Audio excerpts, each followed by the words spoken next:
अमरनाथ गुप्ता जी, रतन गुप्ता जी, अनुराग गुप्ता जी। गुरु जी आपके चरणों में दास का कोटि कोटि प्रणाम। गुरु जी मेरा सवाल यह है कि जिनकी अकाल मृत्यु या एक्सीडेंट में मृत्यु होती है, क्या उनकी आत्मा को शांति प्रदान होती है या नहीं? क्या वो ऊर्ध्वगामी को प्राप्त होंगे? नहीं, इसमें ये देखना है कि अब जैसे बड़े बड़े संतों के भी एक्सीडेंट में मृत्यु हुई है, हमने देखा है। पूज्य बक्सर के मामा जी नाम के बहुत बड़े संत थे, तो जा रहे थे कथा करने, बरसाने पहले दर्शन किए श्री जी के, सामने से एक ट्रक ने ऐसी तो बस राधा पधार गए। तो अब इनकी कोई आत्मा को अशांति थोड़ी है, तो भगवान के पार्षद है, भगवान में गए, समझ गए। अब जो पापाचरण कर रहा है तो शरीर छूटने के बाद उसको वैसी गति मिलेगी। खास बात मृत्यु कैसे हुई इससे मतलब नहीं है, खास बात है उसने जीवन कैसा व्यतीत किया, इससे है।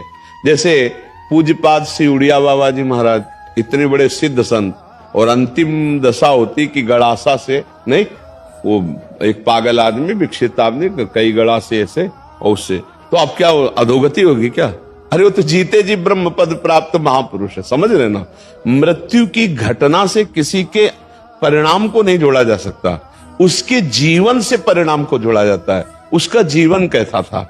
मानो जैसे परीक्षित जी का सर्प काटने से मृत्यु हुई, तो उनकी दुर्गति थोड़ी हुई, तो सीधे परम पद में गए। क्यों? जीवन भगवान में था, भजन में जीवन था। अब जैसे कोई बहुत पापात्मा पाप कर्म कर रहा है, तो देखा गया कोई कष्ट नहीं, बहुत आराम से मृत्यु हो गई, बहुत आराम से मृत्यु। हमने देखा है कि कोई बीमार नहीं रहे, वैसे दिल फेल हुआ 2 मिनट में चले गए। एक आदमी पाप करता है, जुकाम नहीं होता है, खूब चौड़ी छाती करके खूब घूम रहा है। एक आदमी बड़े धर्म से भजन कर रहा है और जीवन उसका बड़ा दुख में देखा गया। अब इसी रहस्य को जानना है। वो पाप कर्म कर रहा है तो उसके पुण्य खर्चा हो रहे हैं, सिद्धांत है। अब जब पूर्व पाप और ये पाप जुड़ेगा तो उसकी दुर्गति हो जाएगी। अब इनका अंतिम जन्म है, तो इनके जितने पापों से भुगता दिए जाते हैं। अंतिम परिणाम जाना जाता है जीवन की धारा से। तुम्हारी जीवन की धारा कैसी रही? अब जैसे एक आदमी है, अचानक बैठा हुआ, दीवार गिरी, मर गया, उसे आप अकाल मृत्यु कहेंगे, लेकिन अब उसने जीवन कैसा व्यतीत किया है? अगर जीवन भजन में व्यतीत किया तो भगवान को प्राप्त होगा, और जीवन गंदा व्यतीत किया है तो उसके गंदे आचरणों के कारण उसका जीवन का परिणाम। केवल मृत्यु की घटना से कोई उन्नति या उन्नति का विषय नहीं होता, उसके पूरे जीवन से तारतम्य जोड़ा जाता है। मृत्यु की घटना तो पहले से निश्चित हो चुकी होती है, हम जिसे अकाल मृत्यु कहते हैं वो भी निश्चित हो चुकी होती है। भाई जैसे हमारे पाप बहुत बढ़ गए तो भरी जवानी में हमारी मृत्यु होनी है, एक्सीडेंट से होनी है, कैसे होनी, वो पहले से निश्चित हो गया। पूरा काल व्यतीत होकर के बुढ़ापे में मृत्यु होती तो बाल, अब जवानी में मर गया तो उसे अकाल मृत्यु कहेंगे। अब उतने में उसने क्या आचरण किया है? अगर वो सतधर्म किया, माता पिता की सेवा की, भजन किया, और फिर मृत्यु हो जाती है तो उसका कल्याण हो जाएगा। अब उसने पापाचरण किए, मनमानी धर्म विरुद्ध आचरण किए, तो चाहे वो गंगा में मरे, वो नरक ही जाएगा, उसकी दुर्गति ही होगी। बात समझे?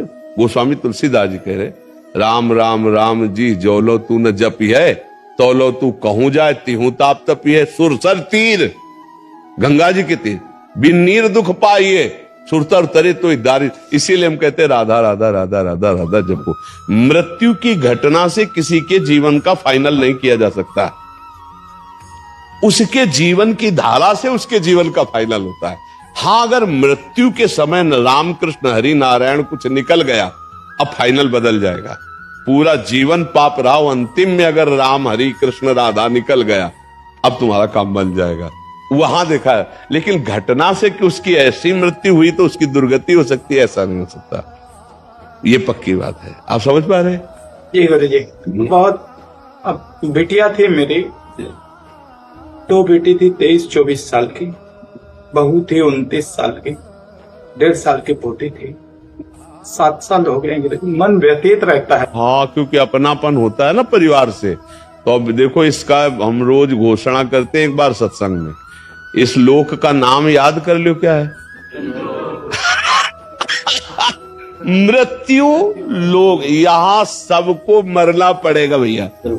लेकिन गुरुजी 2011 में मेरा ऐसा संयोग बना कि कैलाश मानसरोवर जाने का मेरा, तो मेरी बिटिया जो है बोलती पापा आप जाओ कैलाश मानसरोवर, देखो मैं दुकान संभालूंगी। हमारा केवल वो व्यवहार में बहुत आगे बढ़ना होता है। हमारा केवल इतना कहना है कि देखो जिस समय, जिस सेकंड में, जिस मिनट में जहां मृत्यु हमारी होनी है वहां होनी है।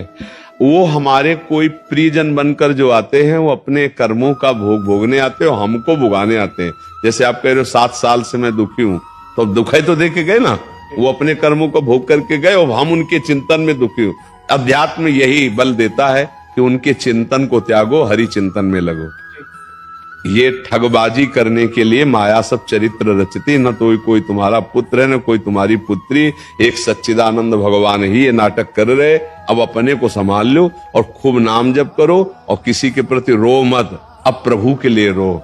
हे नाथ अब तो कृपा कर लो, ये मेरा जन्म अब आपकी प्राप्ति के लिए हो जाए। हाँ, कोई तुम्हारा नहीं। देखो हम एक तुमको कथा सुनाते हैं। एक चित्रकेतु नाम के राजा, भागवत में कथा आती है। चित्रकेतु नाम के राजा थे, उनकी बहुत सी रानियां थी और एक भी पुत्र नहीं थे, तो वो बहुत उदास रहते थे। तो देवर्षि नारद जी और अंगिरा जी, भागवत की कथा है, देवर्षि नारद जी अंगिरा जी गए, उनको समझाने ही गए थे कि तुम धर्मात्मा राजा हो, उदास मत हो पुत्र के लिए।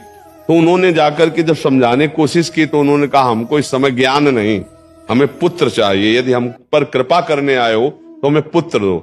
तो उनका पुत्र तो सुख तो तुम्हारे भाग्य में है नहीं, पर तुम हठ कर रहे हो तो मैं तुम्हें पुत्र देता हूं, पर हर्ष और शोक दोनों की प्राप्ति होगी। अब वो ये नहीं समझ पाए कि हर्ष और शोक दोनों की प्राप्ति होगी, पुत्र देता हूं, इस बात पर उनकी बुद्धि टिक गई। बड़ी रानी कृतद्युति नाम था, उनके पुत्र हुआ। अब तो क्या आनंद, चक्रवर्ती राजा थे, हर समय रानी के महल में जाना। तो और जितनी थी रानियां सबको जलन हुई। उन्होंने कहा बहन जब से कृतद्युति के पुत्र हुआ राजा हम लोगों की तरफ देखते ही नहीं है। तो बोले हम लोगों के मिलन में बाधक कौन है? बोले लड़का ही है। तो बोले क्या करें? बोले जहर दे दो। तो धाय मां को अपने पक्ष में मिलाया और जहर चटवा दिया, राजकुमार मर गया। जो ही राजा के पास खबर गई कि राजकुमार मर गया, कितनी मनौती के बाद तो हुआ था। अब वो रोते बिलखते आए, बहुत पैर पकड़ करके माथा बार बार जमीन में पटकने लगे। जब कोई धर्मात्मा दुखी होता है तो उसे संत संग दे दिया जाता है। जैसे आप आए हो ना, तो भगवान की कृपा से संग मिला है। जय गुरुदेव। अब मोई भा भरोसा हनुमंता, बिन हरि कृपा मिले नहीं संता। तो दुख का निवारण इससे। तो अंगिरा जी देवर्षि नारद जी पुनः आ गए और कहा राजन मैं तुम्हें यही बताया था कि हर्ष और शोक की प्राप्ति हुई। हर्ष हुआ पुत्र हुआ, शोक हुआ क्योंकि तुम्हारे भाग्य में पुत्र सुख नहीं है। तो उनका हमको उपदेश नहीं, मुझे पुत्र चाहिए। तो उनका तुम्हारे पुत्र की जीवात्मा को बुला दूं? तो उनका बुला दो। तो अब देवर्षि नारद जी तो सिद्ध मां आकर्षण किया, तो यमपुरी से जो था वो आ गया जीवात्मा और आकाश में विराजमान है। देवर्षि नारद जी देख रहे हैं। कहा देखो बच्चा तुम्हारे पिताजी कितना रो रहे हैं, तुम इस शरीर में आ जाओ, अब हम आदेश करते। तो उनका देवर्षि नारद जी ये केवल अपने स्वार्थ के लिए रो रहा है। ये कई बार हमारा बेटा बन चुका है, कई बार पत्नी बन चुका है, मैं किसी का बेटा नहीं हूं, मैं अपने कर्म का भोग इसके यहां भोगने आया था, मैं जा रहा हूं। जो ही सुना चित्रकेतु ने बोले बेटा बोल रहा है हमारा, बोले तुम्हारे बेटा की जीवात्मा बोल रही। उनका मोह दूर हो गया और फिर उन्होंने भजन करके भगवान को प्राप्त किया। तो भगवान ने तुम्हें मोह दूर करने के लिए भेजा है, तुम्हारा कोई नहीं है। हाँ भगवान ने लीला करके आए थे। अब खूब नाम जप करो, मस्त रहो, चिंता मत करो, और तुमको भी जाना है। जय गुरुदेव। ये बात जान लो कि तुमको भी जाना। तो जाने की तैयारी, जो चले गए उनके विषय में क्या खो, उनकी तो ट्रेन छूट गई, तुम्हारी न छूट जाए, इसलिए तुम पहले अपनी बेग भर लो। राधा राधा राधा राधा, कबीरा सब जग निर्धना, धनवंता नहीं कोई, धनवंता सोई जानिए जाके राम नाम धन होए। खूब नाम जमा कर ले, लोक पर लोक में बहुत आनंद रहेगा। परम धन राधा नाम आधार, राधा राधा राधा, जहां जाओगे चकाचक आनंद रहेगा।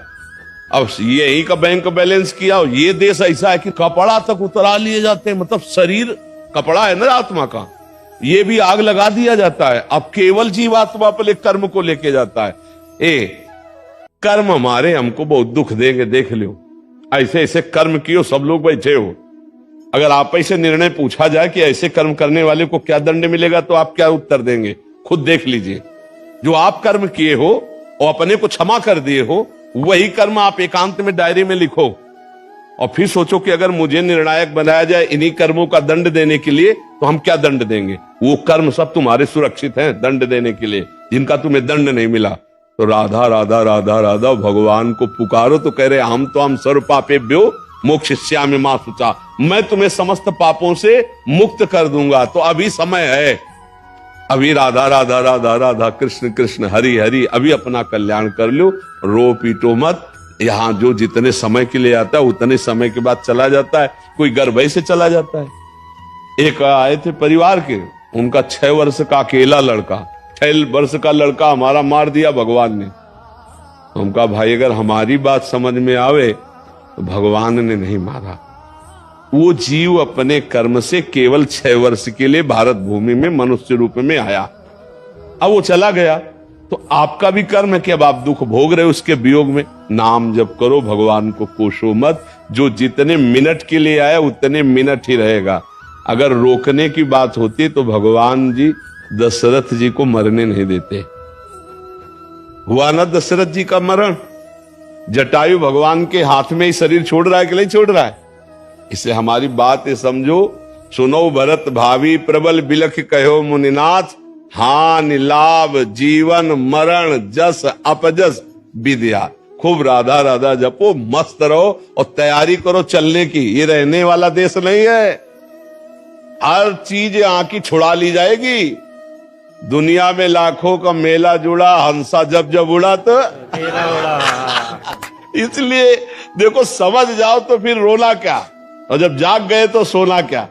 अगर ज्ञान में जग गए तो फिर मोह में क्या सोना, अगर समझ गए तो फिर क्या रोला। एक बार मरना है, सबको मरना है, मरने की तैयारी कर लो। जो पहले से तैयार न थे पछता पछता कर चले गए, जाना पड़ेगा। इसलिए राधा राधा राधा, कब जाना कुछ पता नहीं। पीछे तलवार लिए खड़ी मृत्यु, कब गला काट दे, किस रूप में काट दे, कुछ पता नहीं है। कुछ पता ले, कुछ पता ले।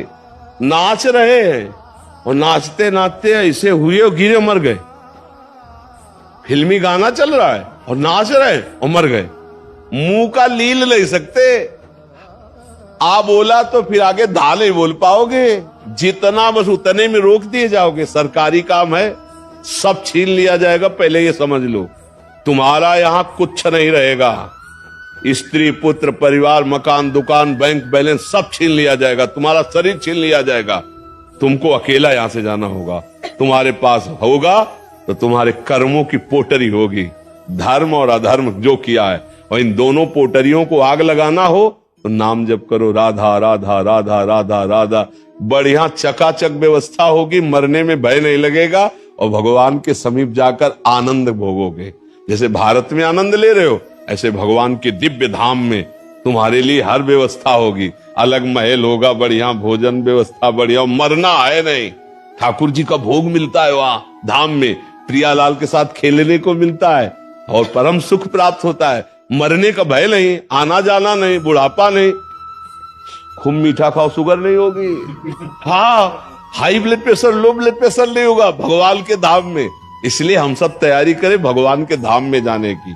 नाम जप करे, खूब नाम जप से आनंद आएगा। आज से रोना छोड़ दो, बंद कर दिया। हाँ बिल्कुल, नाम जप, हाँ नाम जप करो। हम जो कह रहे हो तुम्हारे को परम मंगल में बात कह रहे हैं, नाम जप करो। इसीलिए संतों के मार्ग में आके मैं हमारी पत्नी को मैं एजी वोजी कहना 7 साल से छोड़ दिया हूँ। हरिओम के नाम से पुकारता हूँ। बहुत बढ़िया। वो आपको क्या कहती है? वो भी हरिओम ही। अच्छा, बोले हरिओम तो बोले हरिओम है। ये बहुत ये बहुत बढ़िया, नहीं बहुत बढ़िया, नहीं अच्छा ठीक है। अपने यहाँ भी बुलाते राधे तो बोले राधे, ऐसे बात करते ना। श्री हरिवंश तो कहेगा हाँ श्री हरिवंश, अपने भी ऐसे ही बात करना चाहिए। ठीक है।